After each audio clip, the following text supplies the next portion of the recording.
बनाते हैं white sauce pasta. तो उसके लिए 1 कप पास्ता ले लें। एक पैन में ऑयल और नमक शामिल करके पास्ता को बॉईल कर लें। उसके बाद चिकन प्रिपेयर करते हैं। चिकन में डालें नमक, लाल मिर्च, सोया सॉस 2 टेबलस्पून इसमें हमने ऐड करना है। उसके बाद हमने इसमें ऐड करना है सिरका, वो 1 टेबलस्पून ऐड करना है। इसके बाद अब इसमें ऐड कर दें chicken tikka masala, ½ teaspoon add करें, ये अपने टेस्ट के मुताबिक ऐड कर लें।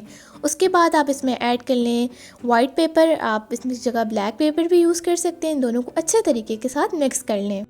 फ्राई करने से पहले कुटी हुई लाल मिर्च शामिल करना ना भूलें। उसके बाद इसको एक अलग से प्लेट में निकाल लें और अब चलते हैं वाइट सॉस की तरफ। वाइट सॉस बनाने के लिए एक पैन में लें ऑयल, मैदा, इन दोनों को अच्छे से भून लें। उसमें आधा कप दूध डालें, काली मिर्च और कुटी हुई लाल मिर्च और क्रीम ऐड करके 1 टेबलस्पून क्रीम ऐड करके इसको अच्छे से पका लें और इसमें उबला हुआ पास्ता डाल दें। इसके बाद ऊपर से चिकन के साथ इसको गार्निश कर लें और ये हमारा वाइट सॉस पास्ता तैयार है।